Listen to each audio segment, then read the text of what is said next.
compartirá árbol sin raíces, nube movida por cualquier. Dios les bendiga, hermano, de una manera especial. Gracias por estar aquí. En lo que los demás hermanos se van conectando, ¿no? Pues vamos a mantener la comunión con el Señor y escuchando la alabanza, ¿no? Que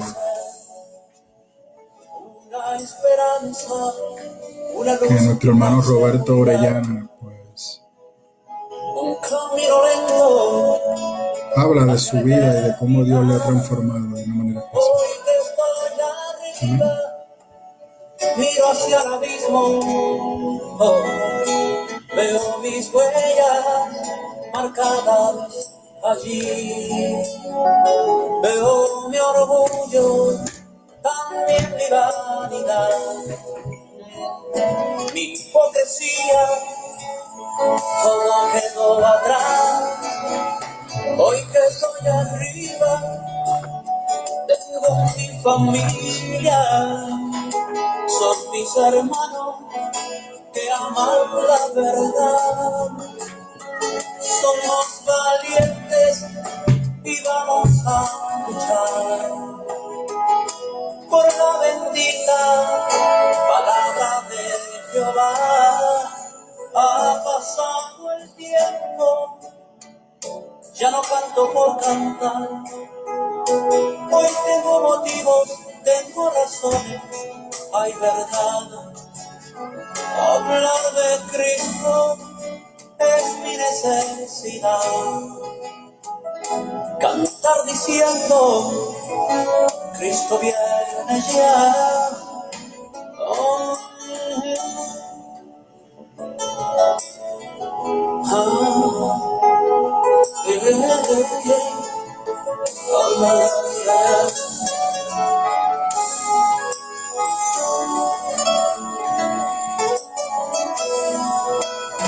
hoy que estoy arriba, miro hacia el abismo, hey, veo mis huellas marcadas allí. Veo mi orgullo, también mi vanidad, hey, mi hipocresía, todo quedó atrás. Hoy que estoy arriba, tengo mi familia, son mis hermanos que aman la verdad. Somos valientes y vamos a luchar por la bendita palabra de Jehová. Ha pasado el tiempo, ya no canto por cantar. Hoy tengo motivos, tengo razones, hay verdad. Hablar de Cristo es mi necesidad. Yeah. Cantar diciendo, a Cristo viene ya. Yeah, yeah, yeah. Hey, yeah, yeah, yeah, yeah, yeah. Oh, yeah, yeah, yeah, yeah, yeah.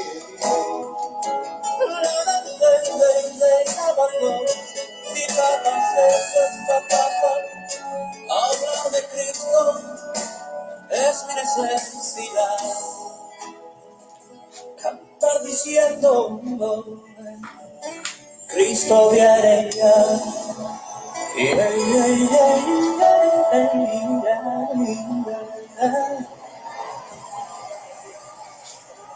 Aleluya. Gloria a Jesús. Esta es mi necesidad. Y esta también tiene que ser tu necesidad.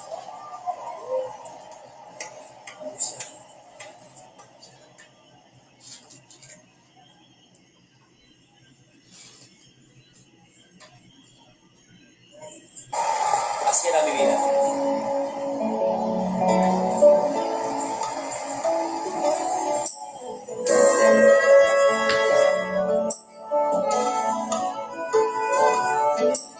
Vida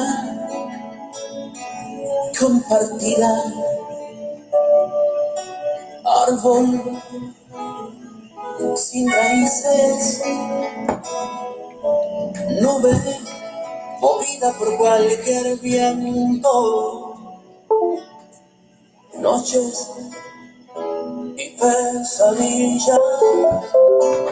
Así era mi vida antes de conocer esta verdad tan grande que hizo renacer una esperanza, una luz, una seguridad, un camino lento hacia la eternidad. Hoy que estoy arriba, miro hacia el abismo, veo mis huellas marcadas allí, veo mi orgullo, también mi vanidad, mi hipocresía, todo quedó atrás. Hoy que estoy arriba, tengo mi familia, son mis hermanos que aman la verdad. Somos valientes y vamos a luchar por la bendita palabra de Jehová. Ha pasado el tiempo, ya no canto por cantar. Hoy tengo motivos, tengo razón, hay verdad. Hablar de Cristo es mi necesidad. Cantar diciendo, Cristo viene ya.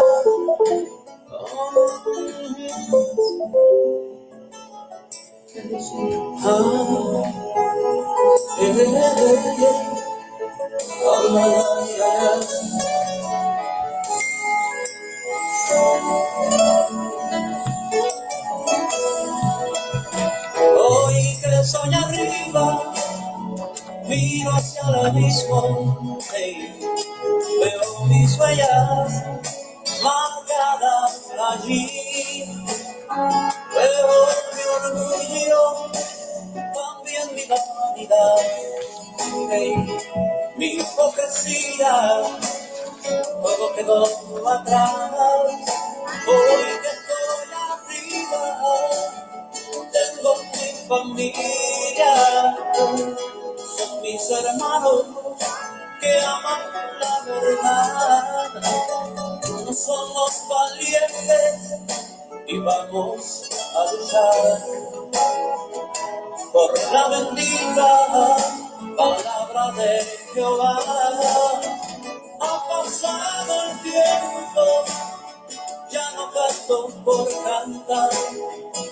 Hoy tengo motivos, tengo razones, hay verdad. Hablar de Cristo es mi necesidad. Cantar diciendo, a Cristo viene ya.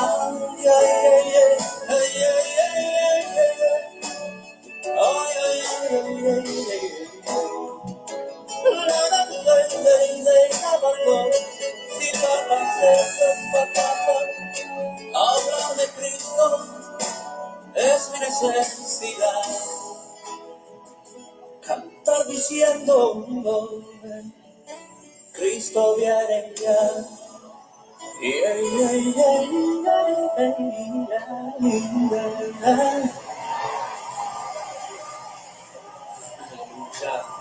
Gloria a Jesús, esa es mi necesidad.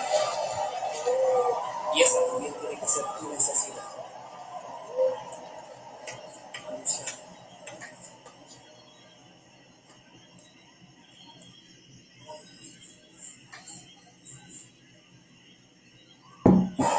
Así era mi vida.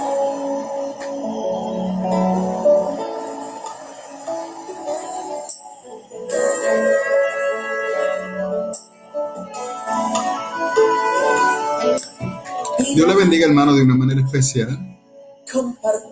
Gracias por estar conectado con nosotros. Le estoy dando un tiempito adicional a los hermanos para que terminen de conectarse. Así que en los próximos minutos pues daremos inicio, ¿no?, a esta travesía que usted ha determinado acompañarme durante esta semana. Y ha sido una de gran bendición, con toda sinceridad. Y gracias por respaldarme en este proyecto y en este deseo de reflexionar sobre esta semana tan importante para nosotros y que marca, ¿no?, el que vendría siendo el inicio de la iglesia y el regreso de Cristo por la misma. Y pronto regresamos. Marcadas allí, veo mi orgullo, también mi vanidad, mi hipocresía, todo quedó atrás. Hoy que estoy arriba, tengo mi familia, son mis hermanos que aman la verdad. Somos valientes y vamos a luchar por la bendita palabra de Jehová. Ha pasado el tiempo, ya no canto por cantar. Tengo motivos, tengo razones, hay verdad. Hablar de Cristo es mi necesidad. Cantar diciendo, Cristo viene ya. Oh,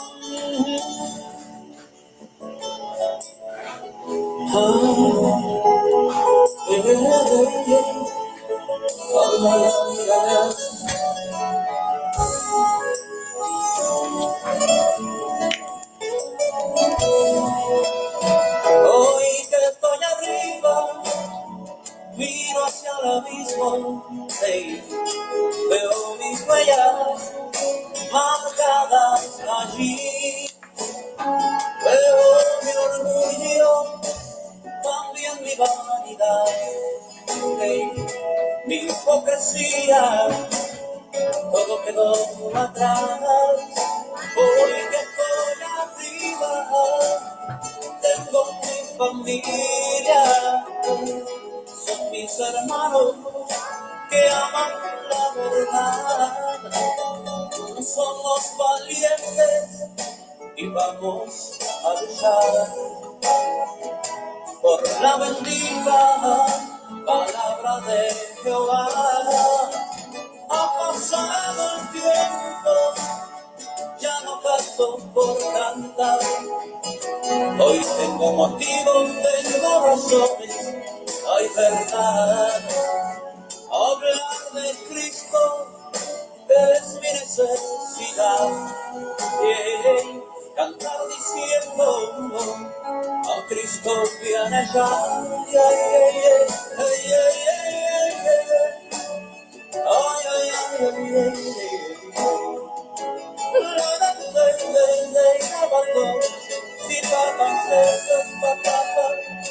Hablar de Cristo es mi necesidad. Cantar diciendo, Cristo viene ya.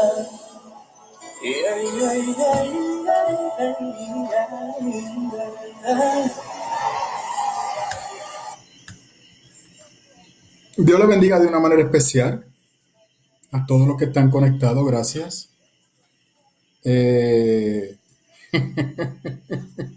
Hoy se estrena nuestro hermano Miguel Rodríguez. Miguel, Dios te bendiga de una manera especial. Gracias por hacer el sacrificio, ¿no? Y estar aquí con nosotros. Y don Miguel es un amador de la palabra, ¿no?, de una manera muy especial.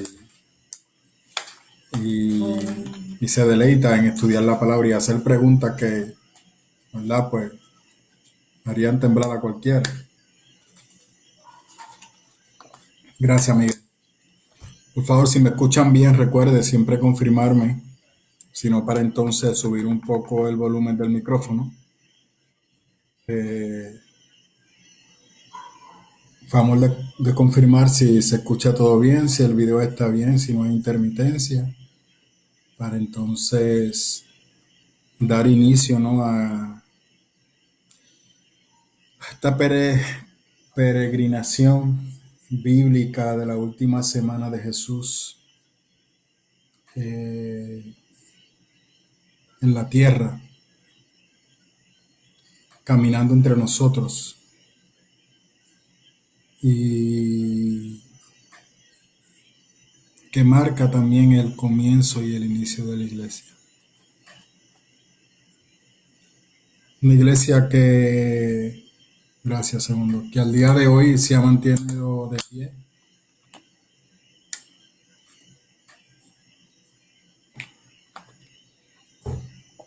La iglesia ha tenido sus altas, sus bajas. Hemos cometido muchos errores. Hemos, dentro de la grill, dentro de la grey de la iglesia se han colado muchas personas que han sacado beneficio propio del evangelio, que han engañado, que han distorsionado a muchas personas. Pero también de la iglesia han salido muchas cosas poderosas. Hemos transformado sociedades, hemos transformado individuos, hemos transformado comunidades. Al principio del siglo XX, por ejemplo, el área de San Juan, los historiadores dicen que de noche en San Juan no se podía caminar. De hecho, al igual que hoy, una ciudad que está destruida, una ciudad tan hermosa como lo es el islote de San Juan. Y a mediados del siglo XX, en ese gran avivamiento 30, 40, y no aparece lamentablemente así en los libros de historia, ¿no? Pero hubo una gran comunidad activa, los famosos catacumbas, que llegaron a San Juan, predicaron por todas las calles, predicaban en las barras o en los cabaretes, como le llamaban a aquel lugar, llenos de belloneras. Se metieron a la Perla, donde nadie se atrevía a meterse. Aquellas personas se metieron a predicar el evangelio. Y Dios empezó a glorificarse de una manera poderosa, pero poderosa. Transformó vidas, restauró hogares, rompió cadenas. Y al día de hoy, o años después, San Juan se convirtió en lo que se convirtió, una ciudad turística, una ciudad histórica, una ciudad hermosa. A mí me gusta ir a San Juan, aún con mis nenas, porque San Juan es un lugar que en un día tú no lo puedes andar. Si te vas a pie, dejas el carro estacionado en Doña Fela o en La Puntilla y decides caminar desde el Paseo La Princesa, el Morro, las calles hermosas de San Juan, los museos, una ciudad preciosa, gracias a esta persona. Y ahorita cuando hacía ejercicio por la mañana venía a mi mente también lo que fue la acción libertadora de los esclavos. Los esclavos no lograron la igualdad social por los científicos, ni por los políticos, ni por los economistas. Fue por la iglesia. La iglesia dio un paso al frente, sí, con otros grupos que estaban a favor de la abolición de la esclavitud, totalmente de acuerdo, pero la iglesia fue la voz cantante.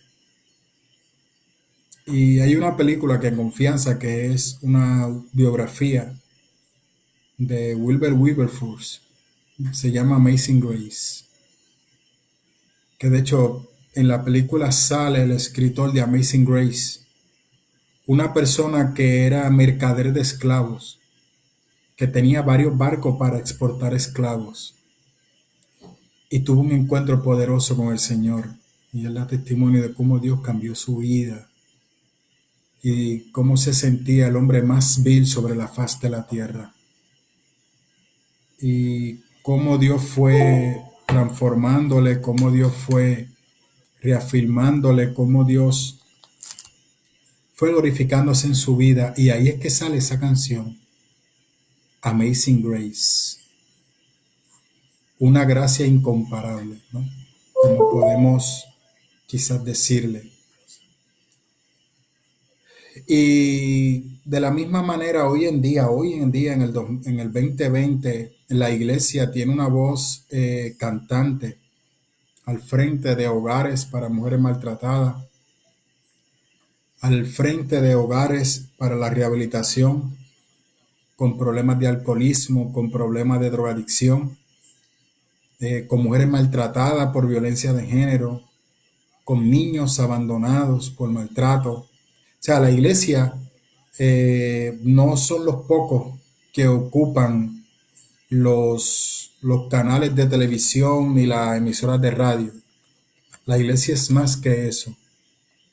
Y la iglesia es un ente activo, un ente vivo que da testimonio de las cosas poderosas que Dios puede hacer en el ser humano. Y la iglesia ha tenido muchos retos, pero que la iglesia esté hoy en día de pie, dice que definitivamente esto es un proyecto de Dios.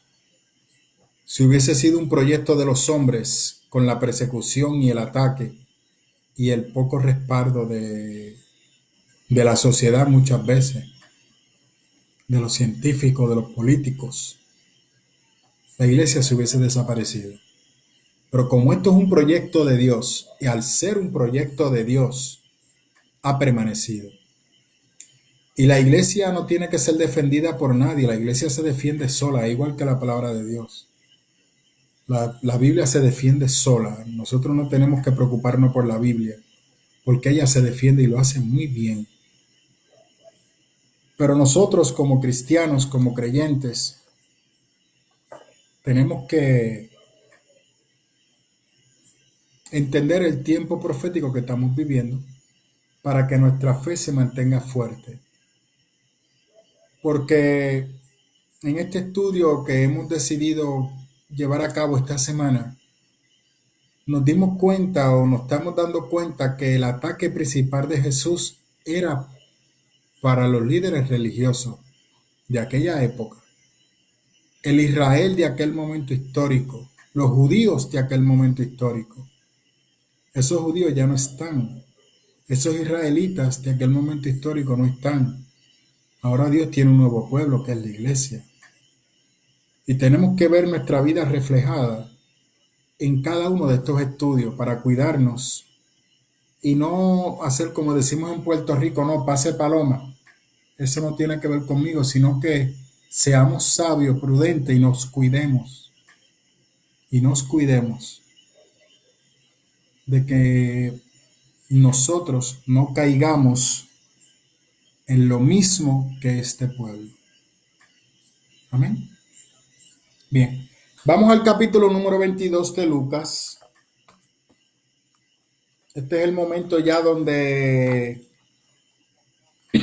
una noche como hoy a Cristo se lo llevan arrestado por el Sanedrín.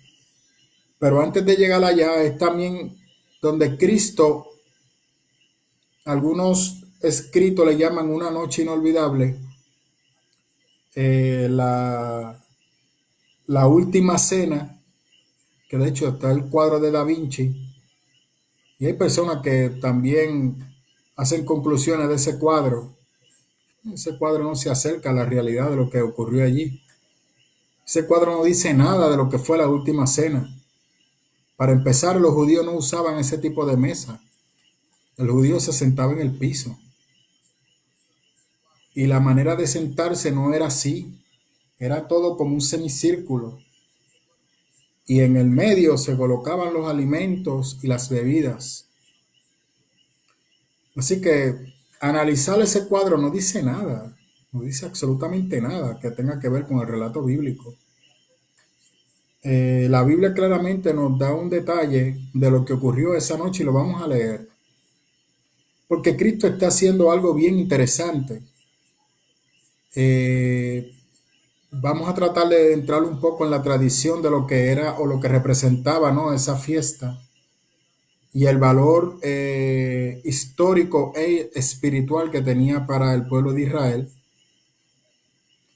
Y para eso entonces voy hoy a aprovechar para hacer una separación, porque hay veces que en los estudios yo hablo de los israelitas y hablo de los judíos, y hago esa distinción. ¿Y por qué al día de hoy hablamos de la nación de Israel, pero tenemos que hablar de los judíos y el judaísmo como religión? De hecho, los judíos tienen como su religión oficial el judaísmo, los israelitas, perdóneme, tienen como religión oficial el judaísmo. Es lo mismo que en India, la religión oficial es el hinduismo. Así que el gentilicio de India es indios. El gentilicio de Israel es israelitas. Pero eso no tiene absolutamente nada que ver con la fe judaica. Y vamos a hablar hoy un poquito sobre eso para que usted también lo pueda comprender. Pero, lógico, aquí hay en el versículo 2 tiene como que diferentes eventos que están ocurriendo a la misma vez y Lucas está tratando de explicarlos todos. Por ejemplo, hay un momento donde Jesús ya se retira para celebrar la cena y vemos que de repente Judas se separa del grupo para llegar al acuerdo sobre cómo entregar a Jesús. Y voy a hacer una nota sobre eso, ¿no? Eh, Perdóname, que tengo aquí a la secretaria que me está diciendo algo. No entendí. Que no, que. Es que la secretaria me dice que no ha leído y lo sé que no ha leído. El versículo se divide en diferentes porciones. Como les decía, la traición de Judas. Luego regresa a lo que es la constitución de la última cena. Luego de que la cena finaliza, Jesús le hace una advertencia nuevamente a los judíos, repitiendo lo que ocurrió en el capítulo 1, pero ahora más íntimo. Y luego de ese momento histórico, él se retira a Getsemaní y hasta ahí voy a llegar. Vamos a dejarlo en Getsemaní. Así que si usted ve que me extiendo hoy un poquito más, le pido por favor pues que tenga misericordia de mí, que me acompañe para yo tratar de darle a usted lo mejor, ¿no? Y que usted pueda sacar lo mejor posible de todo esto. Porque le voy a ser bien honesto, lo más importante de todo esto es Getsemaní. La cena y Getsemaní. Bien. Pero sí quiero leer la última cena y eso se encuentra en el capítulo 22, versículo 7. Y necesito llegar eh, hasta el 33. Mr. Peter. Y así dice la santa y bendita palabra del Señor. Luego de leer la palabra, pues entonces oramos, ¿no? Siempre lo hago al revés, porque aprovecho y sigo automático el estudio. Pero hoy me gustaría que leamos la palabra y entonces luego de la lectura de la palabra, pues hacemos la oración, ¿no? Así dice la santa y bendita palabra encarnada en nuestro Señor y Salvador Jesús, el Hijo de Dios, el que vino para salvarnos y librarnos de nuestros pecados. Aquel que, aun viendo nuestra condición, se acercó a nosotros en amor y misericordia para tratar de rescatar su creación de la autodestrucción y vino para darnos vida y en abundancia, para darle sentido a nuestra existencia y decirnos al oído, como dice Vicente Barragán, como una carta, como un beso de amor, que nos ama y que tiene un plan hermoso con nuestras vidas. Cuando llegó el día de las Pascuas, cuando llegó el día de las fiestas, cuando llegó el día de la fiesta de los panes sin levadura, en que debía sacrificarse el cordero de la Pascua, Jesús envió a Pedro y a Juan, diciéndoles: vayan, haced los preparativos para que comamos la Pascua. ¿Dónde quieres que la preparemos?, le preguntaron. Miren, contestó él, al entrar ustedes a la ciudad les saldrá al encuentro un hombre que lleva un cántaro de agua. Síganle hasta la casa en que entre y díganle al dueño de la casa: el maestro pregunta, ¿dónde está la sala en la que voy a comer la Pascua con mis discípulos? Él le mostrará en la planta alta una sala amplia y amueblada. Preparen allí la cena.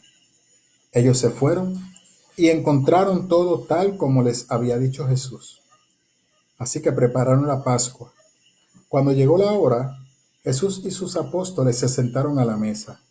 Entonces les dijo: he tenido muchísimo deseo de comer. ¿Cómo? De comer. Deseo de comer con vosotros esta Pascua en que padezca. Esta Pascua con ustedes antes de padecer. Pues le digo que no volveré a comerla hasta que tenga su pleno cumplimiento en el reino de Dios. Luego tomó la copa, dio gracias y dijo: tomen esto y repártanlo entre ustedes. Les dijo que no volveré a beber del fruto de la vid hasta que venga el reino de Dios. También tomó pan y después de dar gracia lo partió y se lo dio a ellos y dijo: de la misma manera tomó la copa después de la cena y dijo: esta copa es el nuevo pacto en mi sangre, que es derramada por ustedes. Pero sepan que la mano del que que va a traicionarme está con la mía sobre la mesa.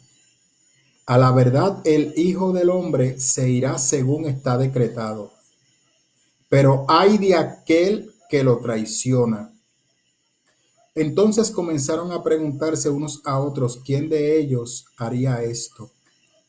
Tuvieron además un altercado sobre cuál de ellos sería el más importante. Juan detalla esa porción bíblica un poco más. Jesús les dijo: los reyes de las naciones oprimen a sus súbditos, y los que ejercen autoridad sobre ellos se llaman a sí mismos benefactores. No sea así entre ustedes. Al contrario, el mayor debe comportarse como el menor, y el que manda como el que sirve. Porque ¿quién es más importante? ¿El que está a la mesa o el que sirve? No lo es el que está sentado a la mesa. Sin embargo, yo estoy entre ustedes como uno que sirve. Ahora bien, ustedes son los que han estado siempre a mi lado en mis pruebas. ¿Oyó lo que el maestro dijo? A mi lado en mis pruebas. No en mis vacaciones. No en las 4 pruebas o en las 3 pruebas del desierto. En mis pruebas. Por eso yo mismo les concedo un reino. Así como mi Padre me lo concedió a mí, para que coman y beban a mi mesa en mi reino, y se sientan en trono para juzgar a las 12 tribus de Israel. Simón, Simón, mira que Satanás ha pedido zarandearlos a ustedes como si fueran trigo, pero yo he orado por ti, para que no falle tu fe. Y tú, cuando te hayas vuelto a mí, fortalece a tus hermanos. Señor, respondió Pedro, estoy dispuesto a ir tanto a la cárcel como a la muerte. Pedro, te digo hoy mismo, antes de que cante el gallo, 3 veces negarás que me conoces.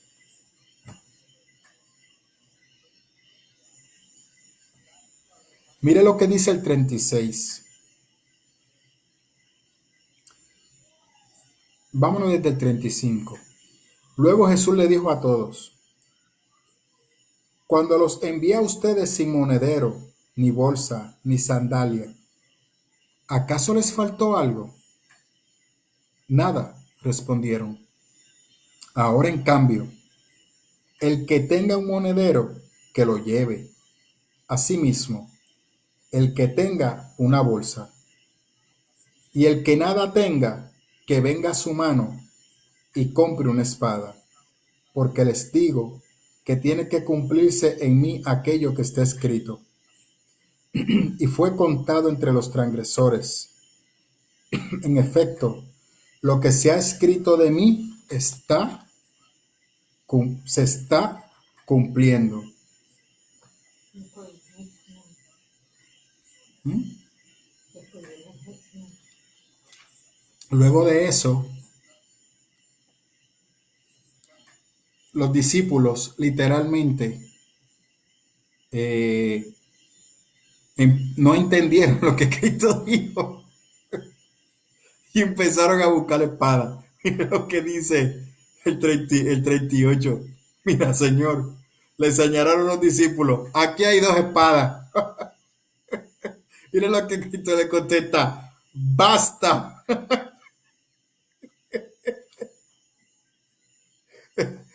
Vamos a orar. Yo hubiese hecho, no, yo no lo niego, yo hubiese hecho lo mismo. Hubiese buscado una espada, 4 espadas hubiese yo buscado para defender a mi maestro. Pero eso es parte del crecimiento espiritual. Amén. Señor, te damos gracias en esta noche por la oportunidad que tú nos permites estar aquí estudiando tu palabra. Señor, seguimos intercediendo por nuestro hermano José, que el tratamiento siga su curso y que esté en una franca y gran mejoría, Señor, que salga nuevo de este hospital y que tú seas el que tenga el control, Señor, como sabemos que así es. Pero más que darme a mí la paz, se la puedo dar a su esposa Elizabeth, que pueda sentir la paz y la tranquilidad de saber que su esposo está en tus manos y que tú tienes todo bajo control. Te pido, Señor, de una manera especial por mi país, por Puerto Rico. Mira que tan fácil nos desenfocamos de lo que es prioridad. Te pedimos sabiduría y entendimiento para nuestros líderes. Te pedimos sabiduría y entendimiento para las iglesias, para los creyentes. Y que nos dé valentía y coraje para enfrentar, Señor, lo que venga de tu mano, Maestro. La gloria y la honra es tuya, Señor. Amén. Primero, hay varias personas que dicen que si Judas no hubiese entregado a Cristo, pues no se hubiese cumplido el propósito de la crucifixión.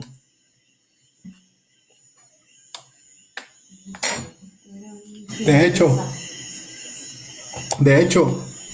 hay unos escritos que se dieron en el primer siglo de un grupo llamado los gnósticos, que estaban o pertenecían al gnosticismo, que para ello era imposible que la santidad o un espíritu tan puro como Dios pudiera habitar en un cuerpo lleno de pecado. Que dicen que Jesús hombre, que en el momento que Juan lo bautiza de una manera poderosa, Dios se posesionó del cuerpo de Cristo. Pero para que esa luz saliera de él, necesitaba que alguien lo entregara y lo crucificara. Y que supuestamente Jesús había llegado a un acuerdo con Judas para que lo entregara. Y así esa luz pudiese ser libre de aquel cuerpo que limitaba. Y ahí es que entonces nace el pensamiento de este movimiento, que el alma es pura, que el alma es limpia y que no importa lo que la carne pueda hacer, la carne nunca podrá contaminar el alma, lo cual se contradice aún con la misma enseñanza del maestro. Judas tenía su propia agenda. Judas de los discípulos era el único que no era muy cercano a Jesús. E increíblemente Judas era el más inteligente. Judas era el mayor. Cristo siempre trató con cuidado a Judas. Siempre tuvo un cuidado especial para él. De hecho, quien estaba a cargo, según nos dice Juan, de la contabilidad del ministerio de Jesús, de la poca contabilidad que había, era Judas. Pero nos damos cuenta que en dónde estaba el corazón de Judas, en lo material. De hecho, cuando María Magdalena derrama sobre los pies de Jesús el perfume, Judas sale como un superhéroe, como un paladín de la justicia ante el ministerio quebrado de Jesús y regaña a Jesús que cómo permite que esa mujer derrame sobre él un perfume tan caro que puede usarse para ayudar a los pobres. Y Jesús le dice, bendito niño, a los pobres siempre lo tendrás, pero a mí no. Y esta mujer me está preparando para el evento de enfrentarme a la muerte. Y eso es bien interesante, esa conversación, porque va denotando la hipocresía, el engaño de Judas. No sabemos, no tenemos detalle cómo fue esa dinámica. El punto está que Judas se va y regresa. Llega un acuerdo allá con los sacerdotes. Lógico, los sacerdotes no necesitaban a Judas. No lo necesitaban. Ya el plan estaba hecho. Pero alguien de adentro que le sirviera a ellos como chivo expiatorio sería suficiente para convencer al Sanedrín de que Jesús era un revolucionario problemático, que no era tan bueno ni tan justo como proyectaba ser, porque dentro de su grupo había división. ¿Sabes? Lo mismo que los políticos.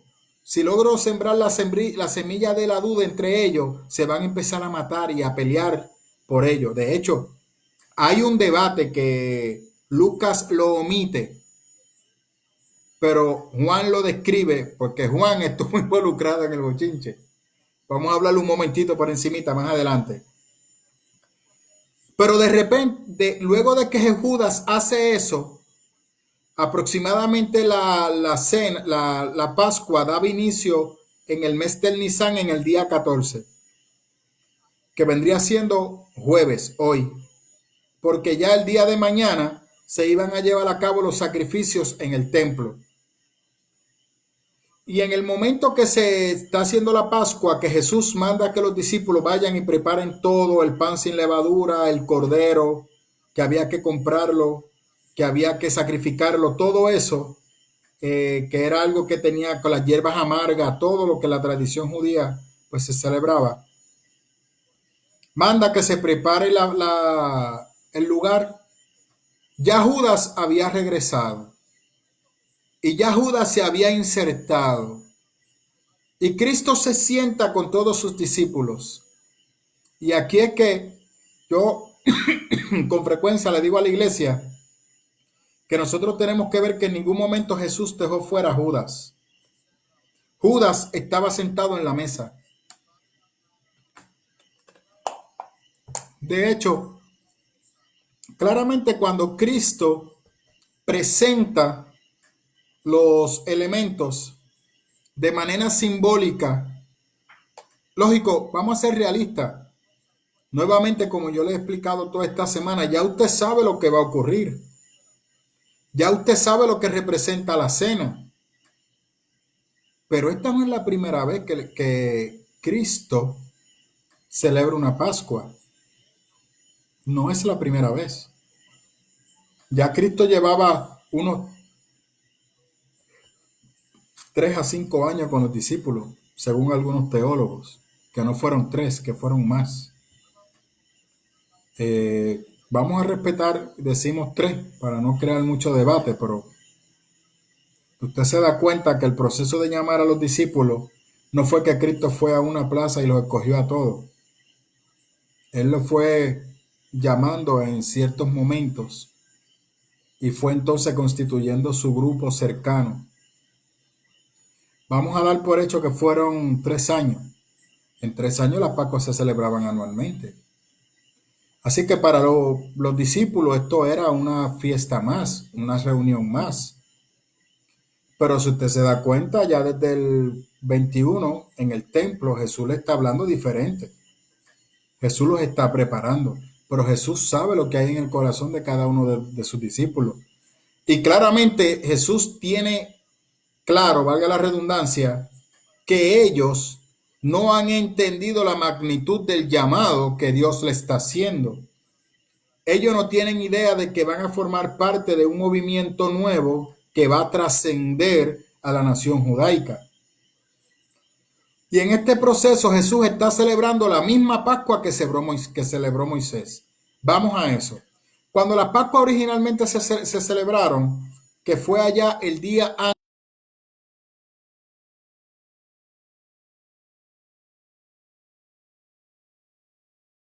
casas con el tintero de sangre, porque esa noche el ángel de la muerte iba a pasar e iba a matar todos los primogénitos.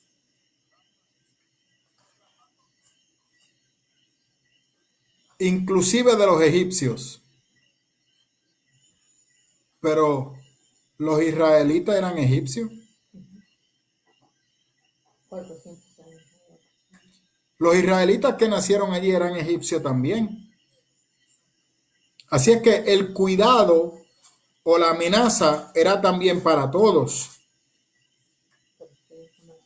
Todo aquel, y de hecho, todo el mundo piensa que los únicos que estuvieron allí eran todos de la descendencia de Jacob. Es imposible. Es imposible. Así es que junto con la descendiente de Jacob, habían esclavos que eran de otra nacionalidad, de otros países, de otras creencias.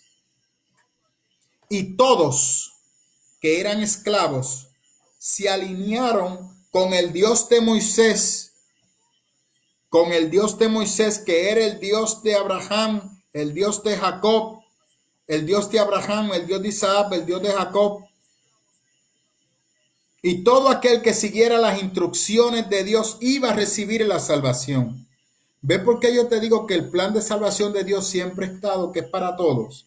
Que no es para un grupo selecto, como la gente piensa. No, los únicos que se van a salvar es la iglesia. Falso. Se va a salvar todo aquel que quiera aceptar a Cristo como su Salvador, sí, y sea parte de la iglesia. Pero nadie tiene la llave exclusiva. Nadie tiene el control exclusivo para la salvación. Es abierta.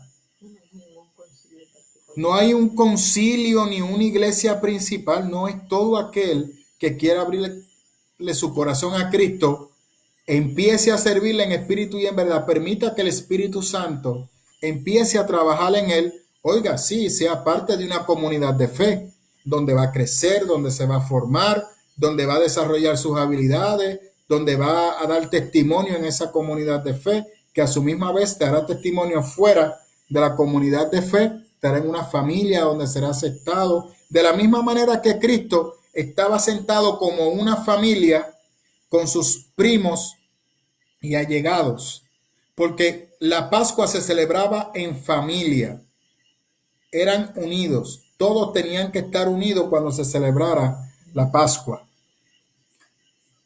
Y en esa noche, que todos aquellos que obedecieron el consejo de Moisés celebraron la cena de las Pascuas.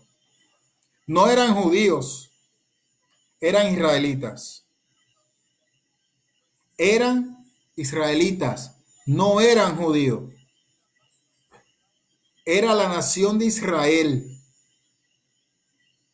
No había una tal cosa como israelitas, como judíos, perdóname. Y eso lo vamos a ver luego.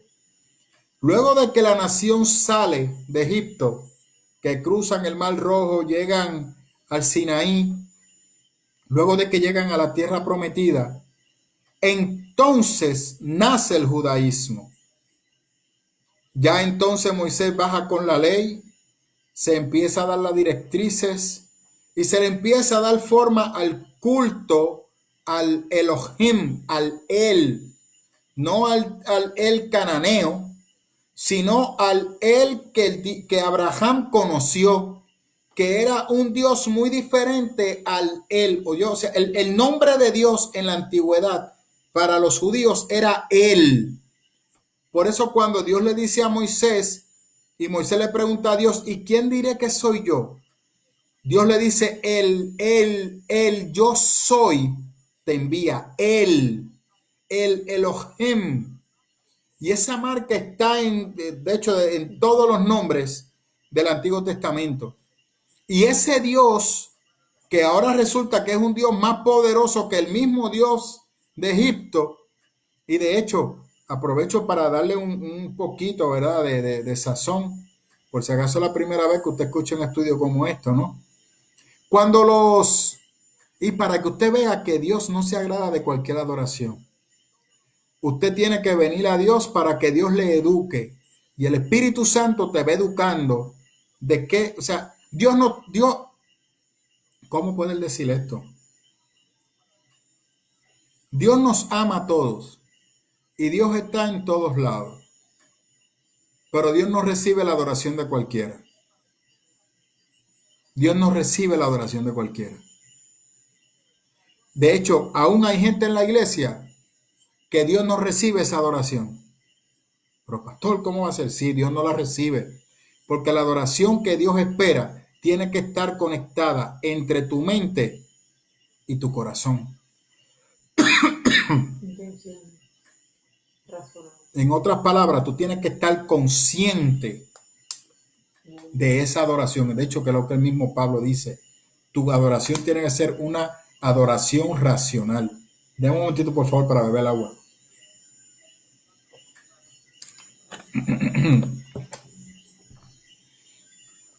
Cuando el pueblo sale, que hace el famoso becerro de oro, que de hecho Aarón fue el que estuvo a cargo de la vestimenta, del orden y de cómo fundir. El diseño lo hizo Aarón. Y Aarón cogió o seleccionó un animal que fuera fuerte y que a la misma vez representara la vergüenza para los egipcios. Los egipcios odiaban la ganadería. Ellos le dejaban la ganadería a la gente en la pirámide social, la gente de abajo, la gente pobre. Ellos no querían bregar con ganado. Ellos, la leche, sí, tráemela chévere, pero yo bregar con ganado, no. Esos son ustedes allá. La gente pobre, los esclavos. Y se le ocurrió hacer un becerro. Y ese becerro iba a representar un toro. Y ese becerro y ese toro, ¿sabe usted quién era? El Elohim. El Dios que había enfrentado a Faraón y lo venció. Y como ellos entendían que a Dios había que hacerle una imagen para adorarlo, ellos hicieron, conforme a la tradición egipcia, un Dios al quien ellos pudieran adorar. Y cuando Moisés está ahí arriba con Dios, Dios le dice a Moisés, mira lo que está haciendo tu pueblo, adorándome a través de una imagen. Un gran reto para Moisés y un gran reto para la iglesia de hoy. que nosotros tenemos que saber cómo adorar y glorificar el nombre de Dios. Y de hecho, usted me escuchará decir esto y dirá, diantre, hermano. Pues entonces el pastor se está contradiciendo porque a veces dice que es fácil adorar a Dios. Oiga, pastor, y está grabado ahí toda la semana. Y ahora usted viene a decir, no, no he cambiado mi mensaje. A la medida que tú vienes al conocimiento de Dios, te vas dando cuenta lo fácil que es.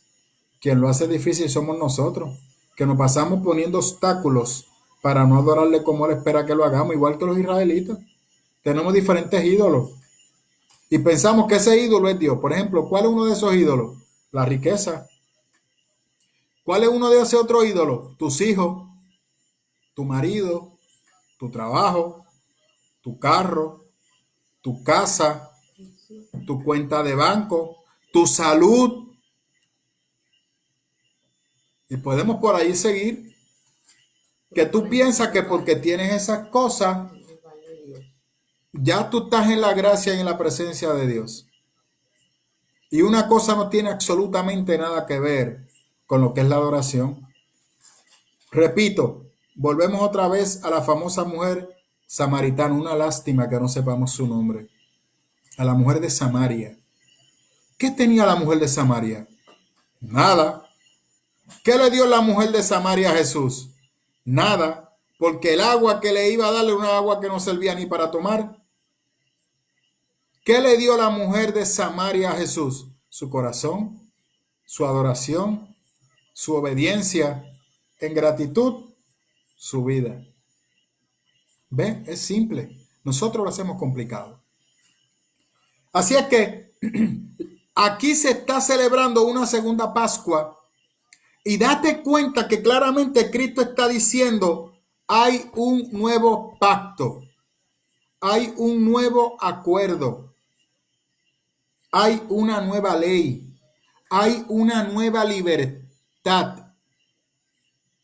Ahora va a ocurrir algo diferente. Sí, sí. Aquí hay unos elementos simbólicos terribles. La sangre que se usó en el cordero para el tintero, esa misma sangre es la que se va a usar para que todo aquel que quiera aceptar a Cristo sea libre. Cristo ahora va a derramar su propia sangre para que todo aquel que acepte ese sacrificio, oiga, por favor, preste atención, para que todo aquel que acepte el sacrificio de Jesús sea librado de la destrucción que vendrá de todo aquel que se ha declarado enemigo de Dios.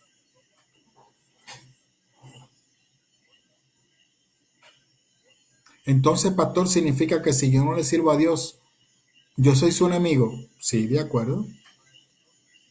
Claramente Cristo dijo, tú no puedes tener dos señores, o amas a uno o odias a otro. De hecho, Judas tenía dos señores. Judas estaba sentado en la mesa con Cristo. Judas era parte de los discípulos. Judas caminó con Cristo por más de 3 años. Y sentado en la mesa, oiga lo que le voy a decir, porque todo el mundo se concentra. Judas lo hizo por el dinero.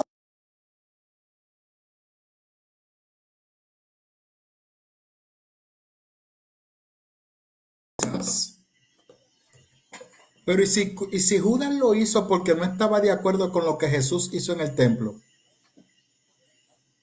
Porque Judas era humanista y pacifista y que consideraba que lo que Jesús estaba haciendo era un atropello, era una amenaza contra la estabilidad social de la nación de Israel. ¿Oyó? O sea, hay diferentes vertientes que llevaron a Judas a hacer esto. Pero aquí hay un evento adicional antes de llegar allí. Claramente el texto no dice que el mismo acusador, Satanás, Lucero, capitalizó en los deseos de Judas, en los pensamientos de Judas, y sembró la duda en Judas.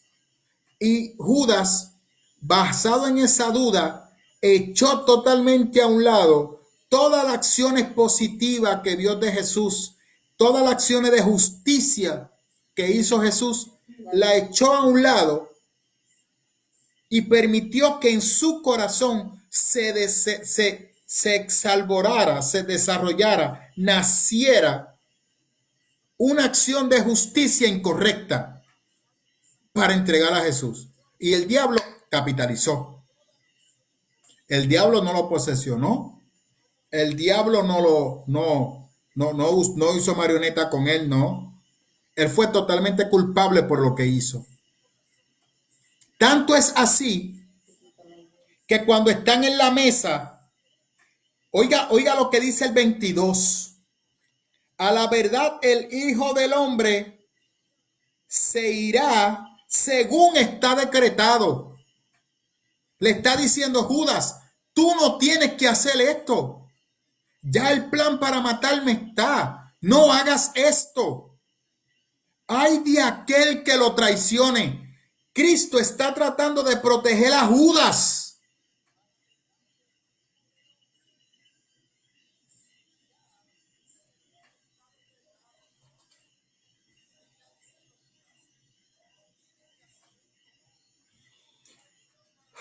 Dios mío.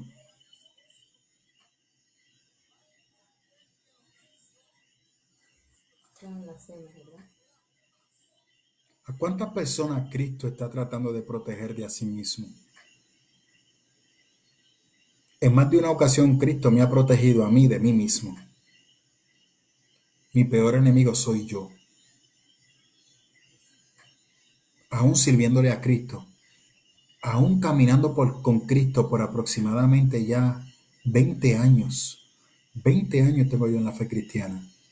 Alta, baja, malas decisiones horribles en mi vida cristiana y muchas de bendición. Y hoy, que tengo ya 45 años, es que puedo ver la luz al final del camino. He aprendido a vivir de una manera hermosa en Cristo Jesús. Ahora, 20 años después, así que usted se imagine el enredo que ha sido mi vida.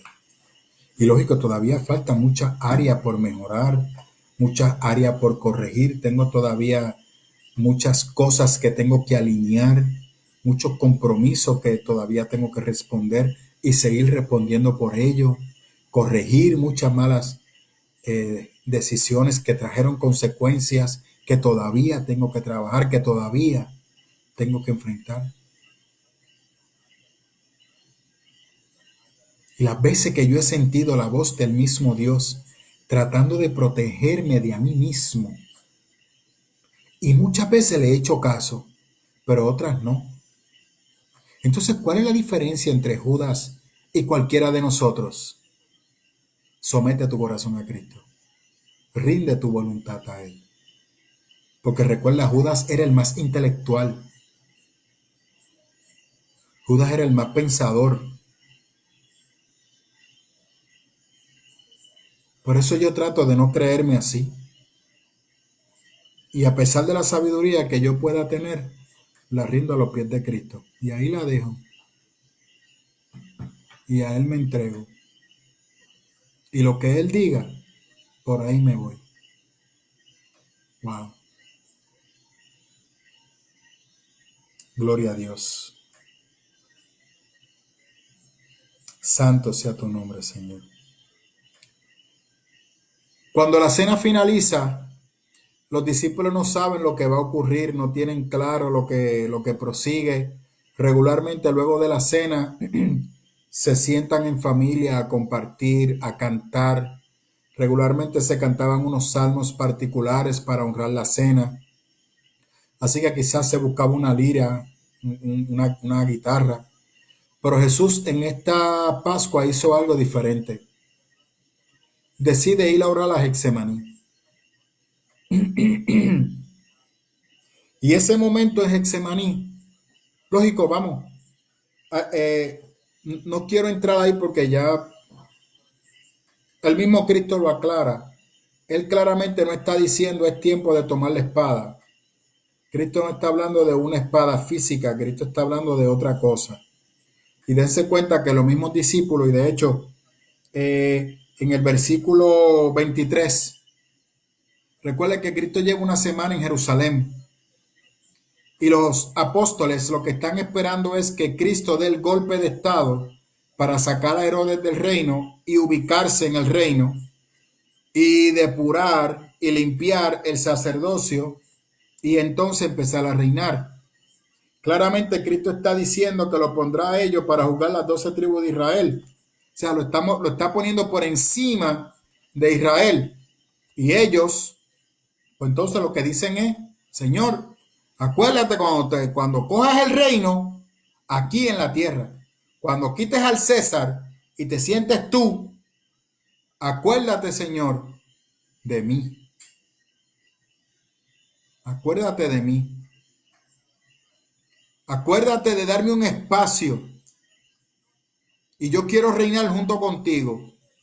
Y Juan y Santiago y Pedro tienen un debate sobre quién va a ocupar el lugar de privilegio cerca de Jesús. Mira el desenfoque de los discípulos, pero Cristo no los señala. Cristo sabe que son personas en formación. Cristo sabe que son personas que están en un proceso de relacionarse y de conocerle a Él.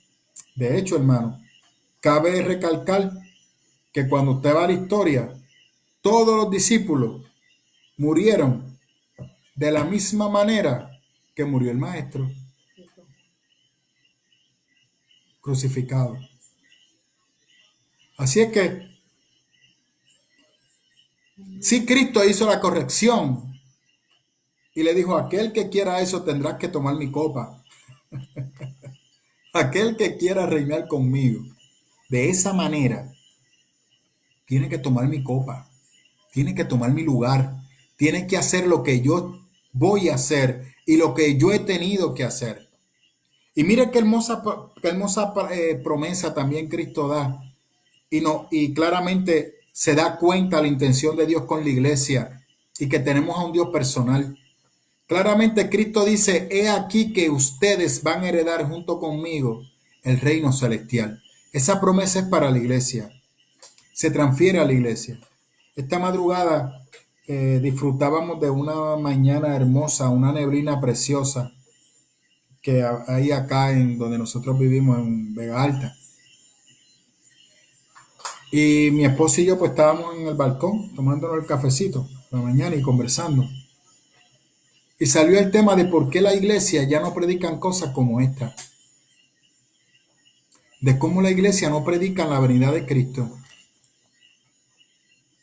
Y concluimos que la razón por la cual no se hace es porque se ha manipulado. Y la venida de Cristo se usa para meter miedo. Arrepiéntete, que si Cristo viene te lleva el diablo. Y lo que es la parucia o la hermosa esperanza de ver a Cristo cara a cara. Yo le decía, Rose, pero si tú te pones a evaluar, la esperanza de los primeros cristianos, primeros 3 siglos, era la venida de Cristo. No era nada más. De hecho, los cristianos se negaban a tener posesiones materiales porque no querían que esas posesiones materiales lo distrayeran de ver, de esperar y de tener la esperanza de ver a Cristo cara a cara. De ver a Cristo cara a cara. Y eso es hermoso. Eso es esperanzador. Sin embargo, nosotros hoy en el siglo XXI no predicamos eso. Predicamos felicidad, predicamos que la enfermedad no te va a tocar, que todo te va a ir bien. De hecho, yo he escuchado gente que hasta predican que las deudas Dios te la va a pagar. Todo tiene que ver una relación con lo material. Y el cristiano entonces se entretiene demasiado en lo que no debe de entretenerse. Y le damos prioridad a lo que no tenemos que dar. Y lo que realmente tenemos que anhelar, no lo anhelamos. Porque tenemos otras prioridades. Hemos antepuesto unas necesidades. ¿Y sabes qué es lo triste? Que muchas iglesias se han hecho compartícipe de eso. La venida de Cristo es la esperanza de la iglesia. No es que la enfermedad no te toque, no es que sufras situaciones, no es que tenga crisis emocional, no es nada ni a calmar todo eso, es saber que yo me voy a encontrar con el maestro y que en cualquier momento él puede venir por mí y que yo puedo ir a su presencia y que la muerte no tiene control de mí. Hay cristianos que tú le hablas de la muerte y uy, se asustan, le da miedo, le da miedo. Entonces dice, ¿quién es? Hay un hermano en el seminario, no voy a decir su nombre, ¿verdad? Porque no estoy autorizado a hacerlo. Y él dice que cuando usted está en una iglesia y usted dice, hermano, nos vamos con el Señor, nos vamos con Cristo, nos vamos con Cristo. Y la gente está contenta, amén, amén, amén. Pero nos vamos ahora, es ahora. La gente se asusta, dice, espérate, cógelo con calma, no tengas prisa. Pero para, si esa era la esperanza de los discípulos, querían irse ya con el maestro, porque no hay nada en este mundo que me desenfoque de eso. Eso es lo que Cristo le está diciendo a los discípulos. Mantengan su mirada en mí. Mantengan su mirada en mi reino. Y prepárense para estar conmigo en mi reino. Y de hecho, usted tiene que leer Apocalipsis. Usted tiene que leer Apocalipsis. Oye, sería bueno, ¿verdad? Si extienden la cuarentena que estudiemos Apocalipsis. Sí, pero entonces tendríamos que usar otra infraestructura como Zoom para poder tener las presentaciones y que los hermanos la puedan ver.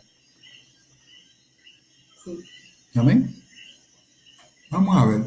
No le aseguro nada. No quiero comprometerme. Estoy hablando con mi secretaria, que es mi esposa a la misma vez. No me voy a comprometer. Vamos a ver. Vamos a ver cómo esto dispara.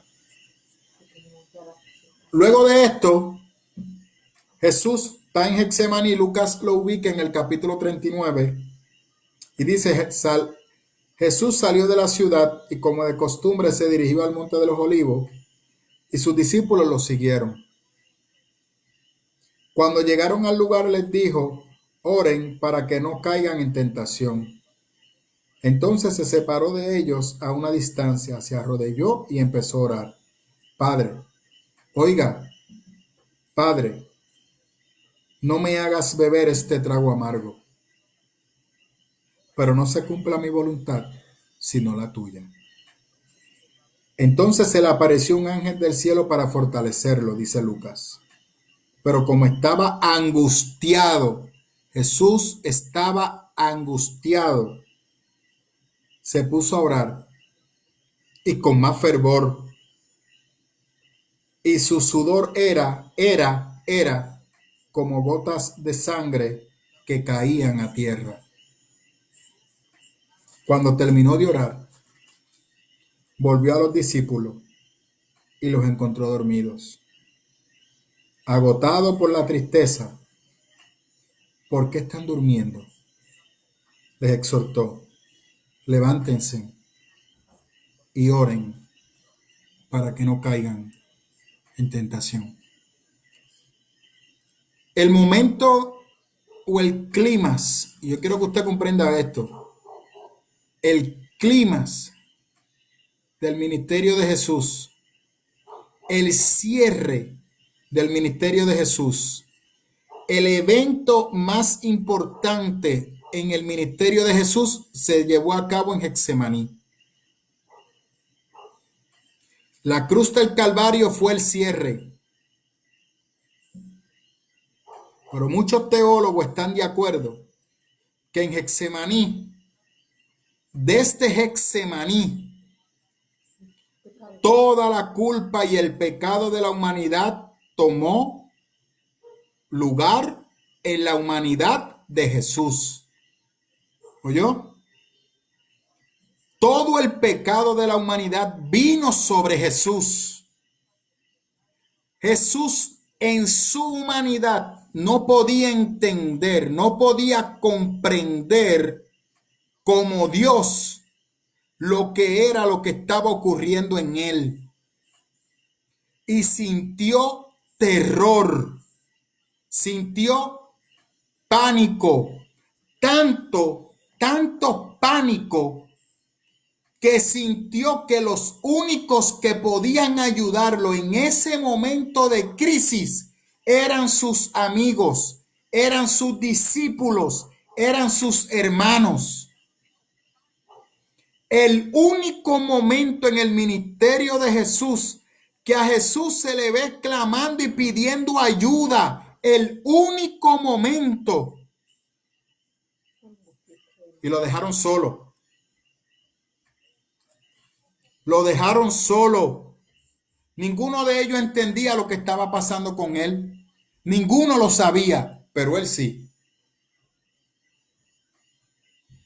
Por eso claramente dése cuenta que Cristo dice, yo no puedo con esta carga, pero por favor, busca a alguien que tome esta copa. No, ese juicio no lo derrame sobre mí. No me haga experimentar esas emociones. No me hagas experimentar eso. No lo puedo asimilar. Wow.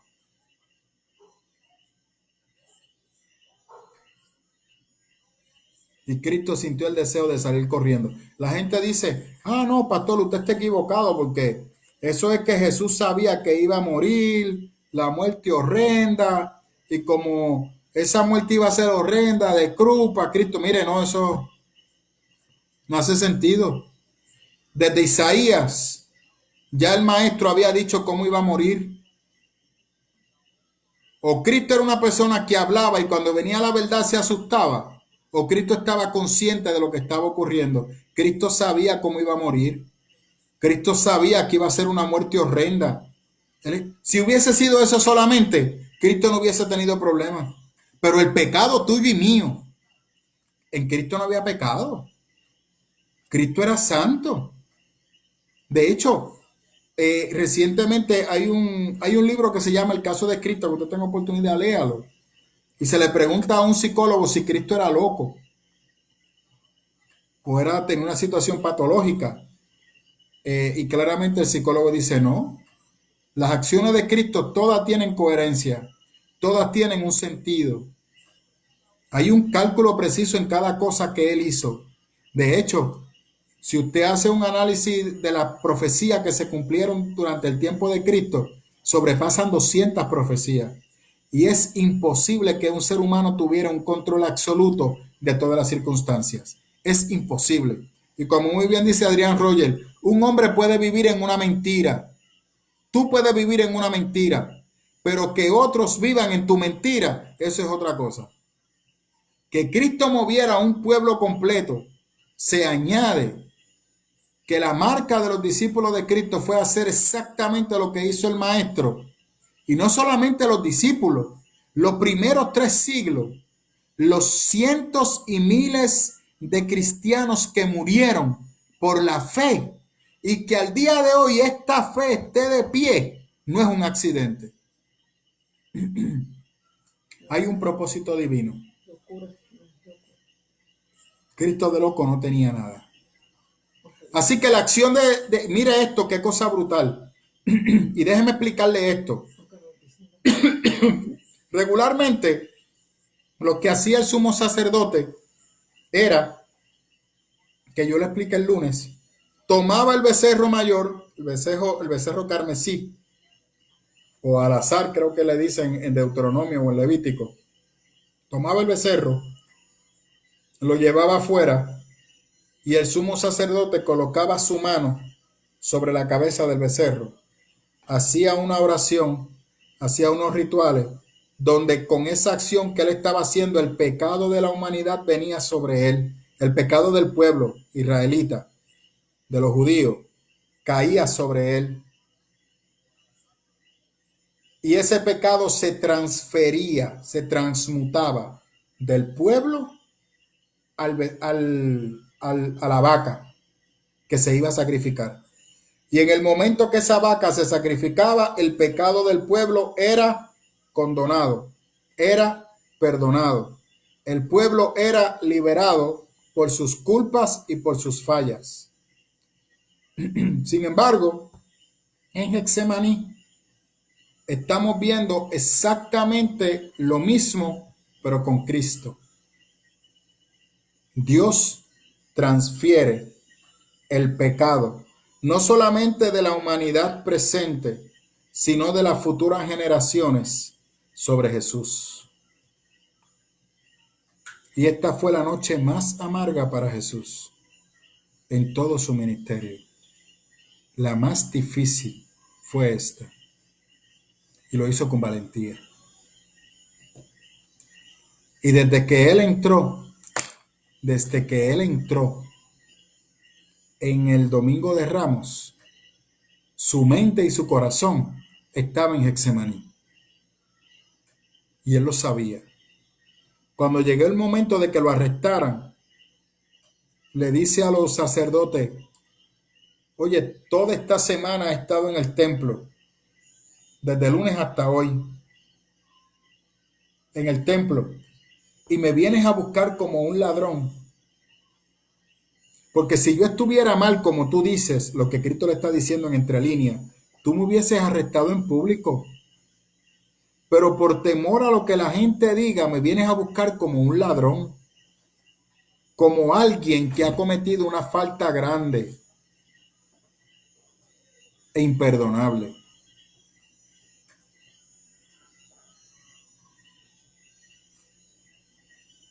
Pero es necesario que se cumpla la profecía. De hecho, Marcos dice, los sinópticos narran de que uno de los discípulos de los celotes, que eso hay que explicarlo también, pero no ahora, ya no hay tiempo, saca una espada y le corta una oreja a Marcos, uno de los que trabajaba con el sumo sacerdote, y Cristo le dice: tú no entiendes el momento que está, o sea, ¿qué tú haces? Y le restaura la oreja a Marcos. ¿Sabe? Y ya voy cerrando el estudio. Tú y yo estamos en un proceso de conocer a Cristo, ¿no? Esto es algo de día a día. La fe cristiana es una educación, las predicaciones deben de ser una educación. Es una enseñanza. Hace unos meses atrás estuve de visita en República Dominicana y me invitaron a predicar a una iglesia, ¿no? Y pues mi manera de predicar es una manera expositiva. Y en una parte luego le pregunto a una persona que es un familiar mío: oye, ¿qué te pareció la predicación? Y la persona me dijo: muy buen estudio bíblico.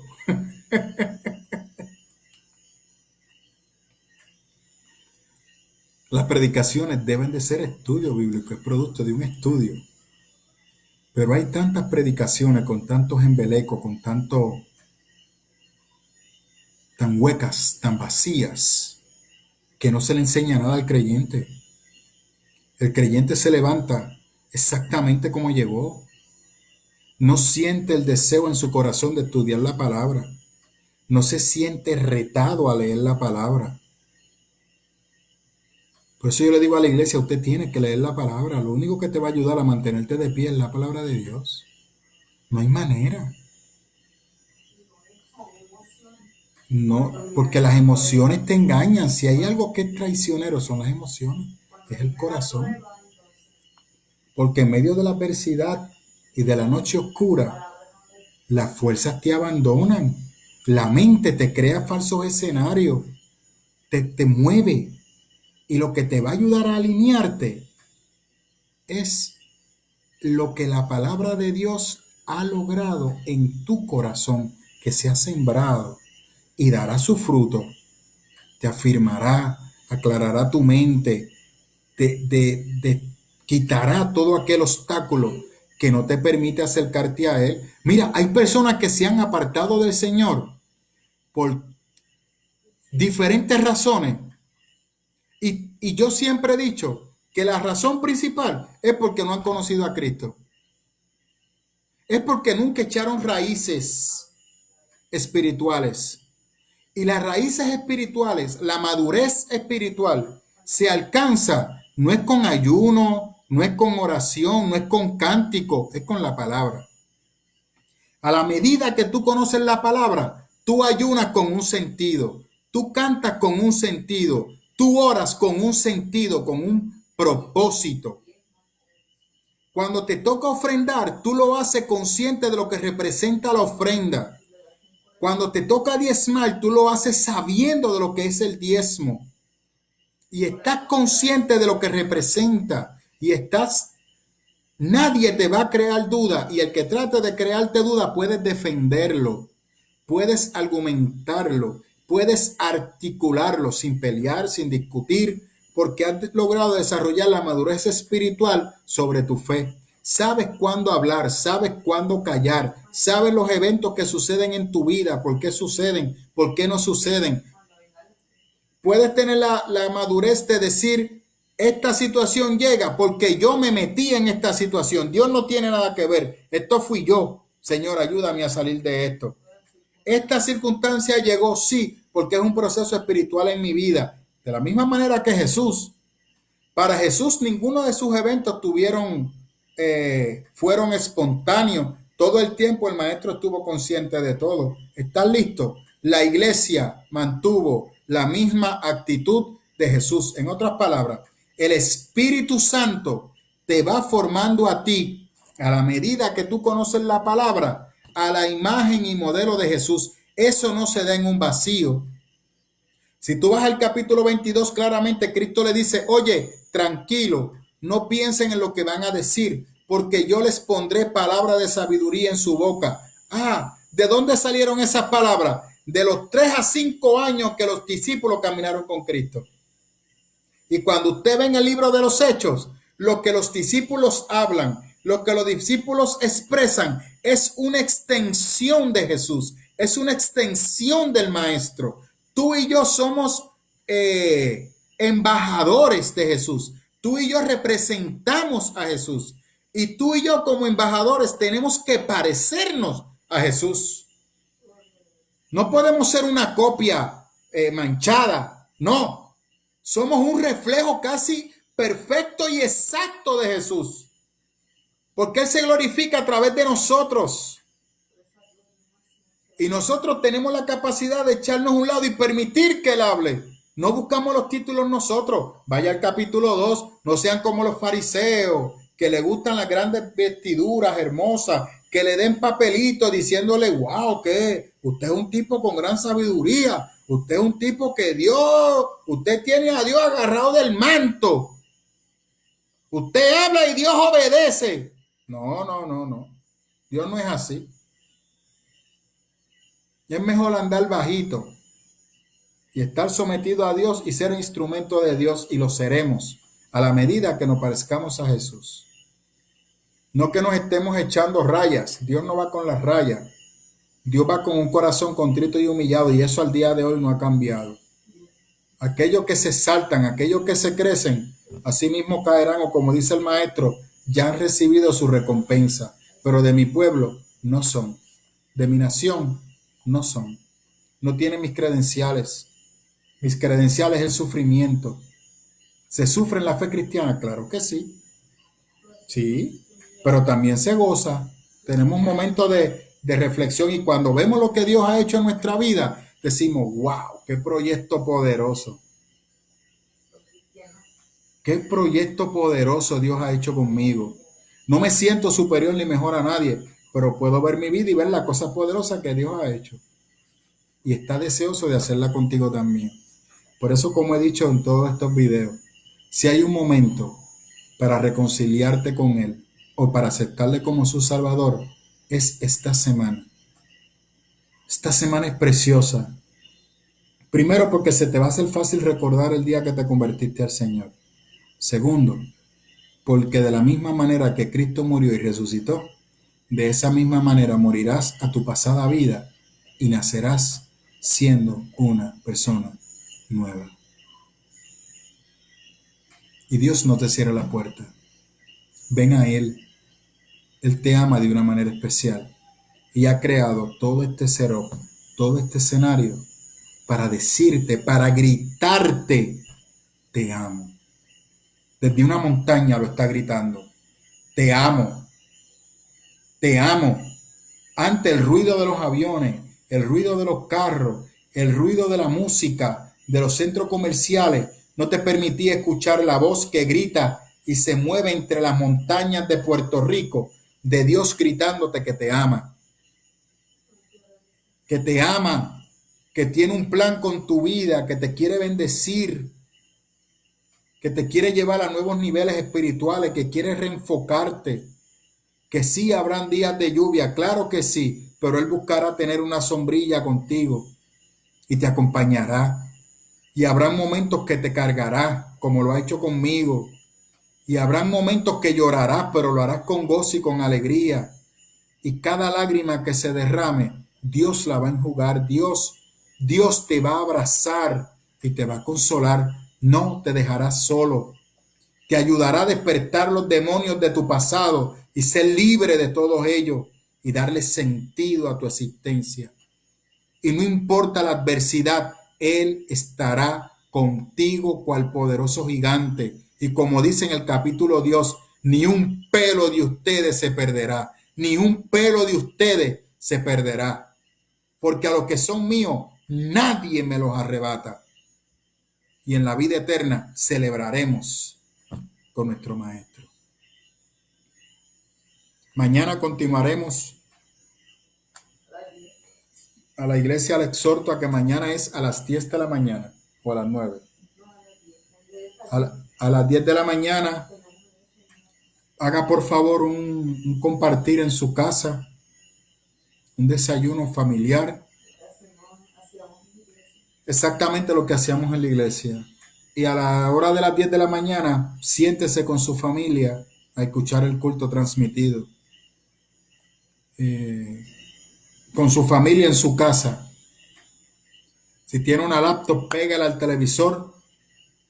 Si tiene home theater, pégalo al home theater para que todo el mundo lo escuche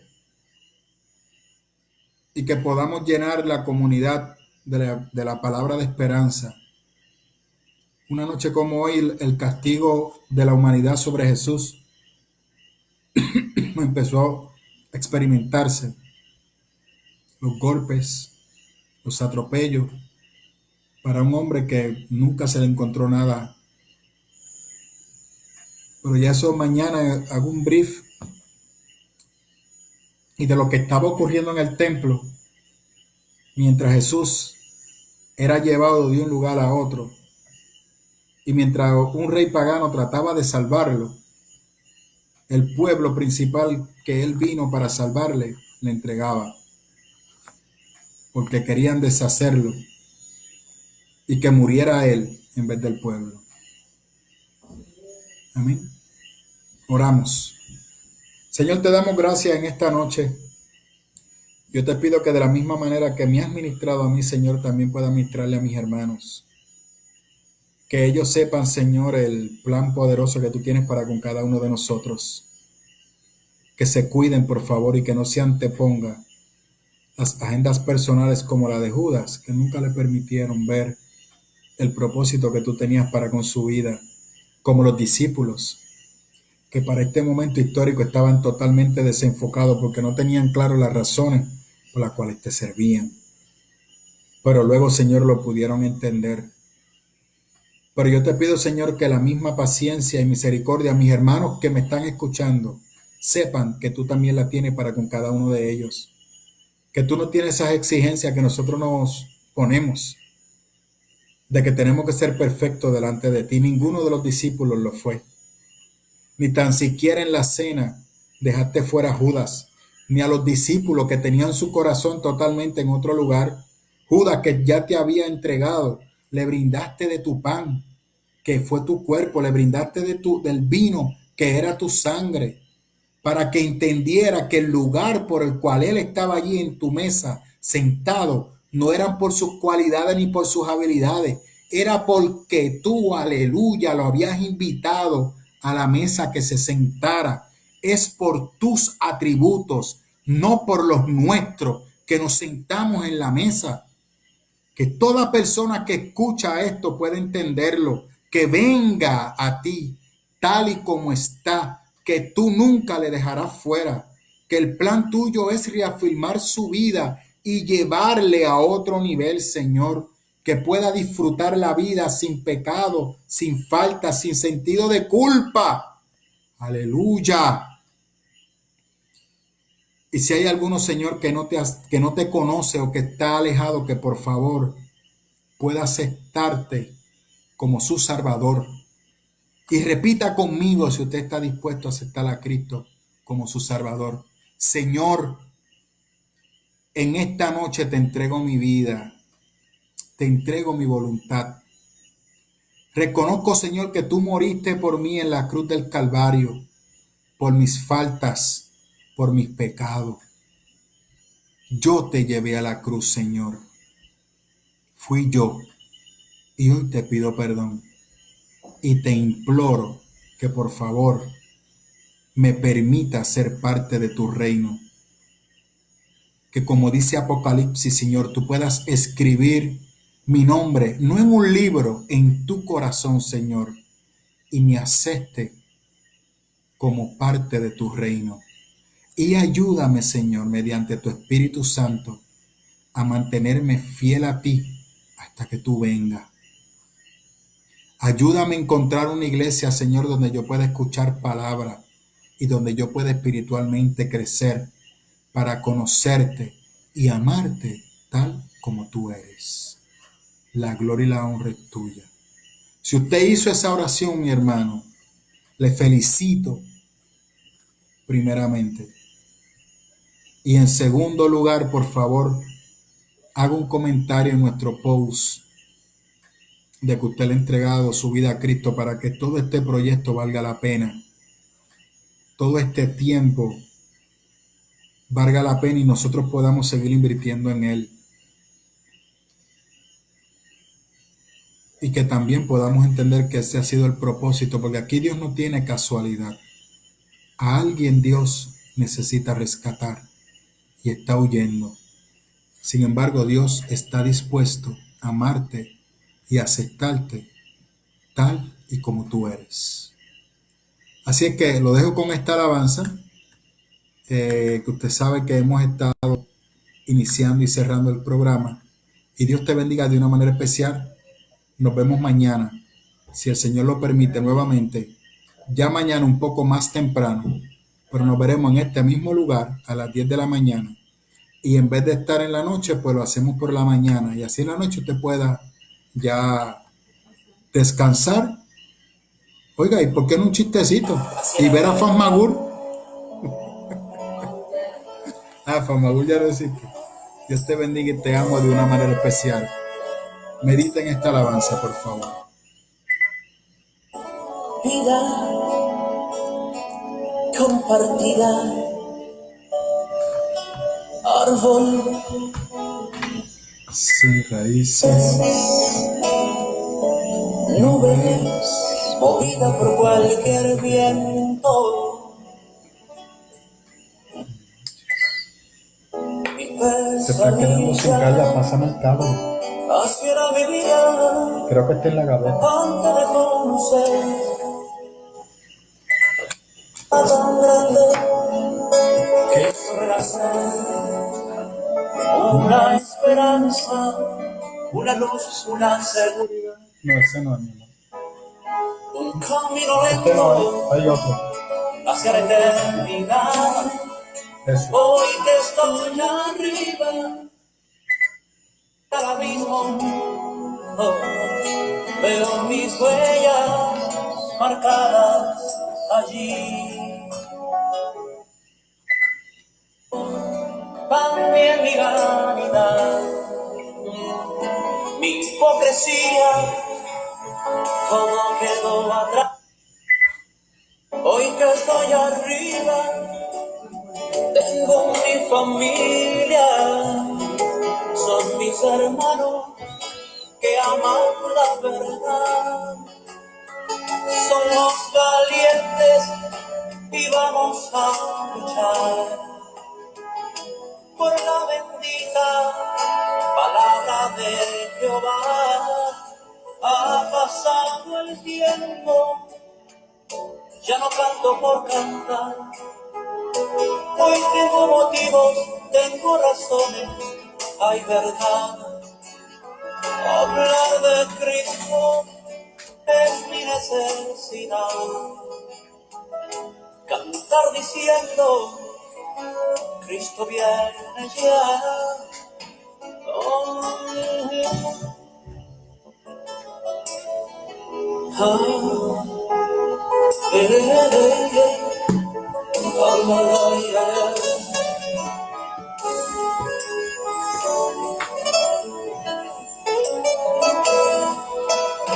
hoy que estoy arriba, miro hacia el abismo, hey, veo mis huellas marcadas allí, veo mi orgullo, también mi vanidad, hey, mi hipocresía, todo quedó atrás.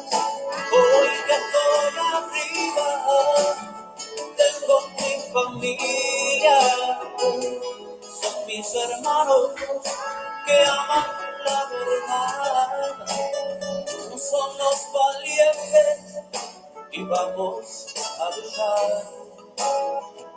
por la bendita palabra de Jehová. Ha pasado el tiempo, ya no canto por cantar. Hoy tengo motivos, tengo razones, hay verdad.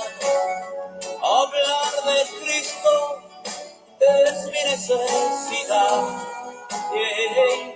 Cantar diciendo, a Cristo viene ya. Yeah, yeah, yeah. Hey, yeah, yeah, yeah, yeah. Oh, yeah, yeah, yeah, yeah.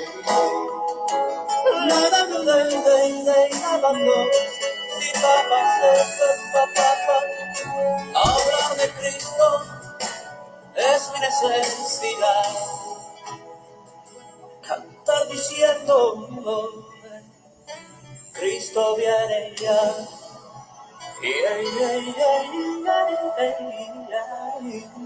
yeah. Dios lo bendiga, hermano, de una manera especial.